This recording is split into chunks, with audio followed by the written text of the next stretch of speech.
Hi hello నమస్తే welcome to Telugu one this is Divyasri. మొన్న బెంగళూరులో జరిగిన రేవ్ పార్టీ విషయం ఎంతగా సంచలనం సృష్టించిందో అందరికీ తెలిసిందే. పలువురు సినీ సెలబ్రిటీస్ అందులో పాల్గొన్నారని పేర్లు వచ్చాయి. అందులోనూ మరీ ముఖ్యంగా ప్రముఖ నటి హేమ కూడా ఉండడంతో కేసు ఆసక్తికరంగా మారింది. ఇప్పుడు కొన్ని సంచలన విషయాలు బయటికి వచ్చాయి. హేమ డ్రగ్స్ తీసుకున్నట్లుగా పోలీసులు నిర్ధారించారు. ఆమె రక్త నమూనాలను పరీక్షకి పంపించగా పాజిటివ్ రిపోర్ట్ వచ్చింది. ఈ మేరకు బెంగళూరు పోలీసులు అధికారికంగా ప్రకటించారు.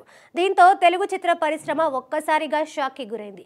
అలాగే ఆ పార్టీలో పాల్గొన్న 47 మంది డ్రగ్స్ తీసుకున్నట్లు పాజిటివ్ రిపోర్ట్ వచ్చింది.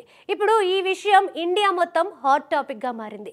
కొంతమంది కలిసి ఒక పార్టీలో డ్రగ్స్ తీసుకోవడం, అందరికీ పాజిటివ్ రావడం బహుశా ఇదే తొలిసారి కావచ్చు. తెలుగు రాష్ట్రాలకు చెందిన మరికొంతమంది సినీ రాజకీయ ప్రముఖులు కూడా వీరిలో ఉన్నారు. వాళ్ళ పేర్లు కూడా త్వరలోనే బయటికి రానున్నాయి. ఇక హేమ డ్రగ్స్ కేసులో పట్టుబడిన దగ్గర నుంచి నేను రేవ్ పార్టీలో లేనని చెప్పుకుంటూ వస్తోంది. హైదరాబాద్లోనే ఉన్నానని చెప్పడంతో పాటు తన ఇంట్లోనే బిర్యానీ కూడా తయారు చేసినట్టు వీడియో చేసింది.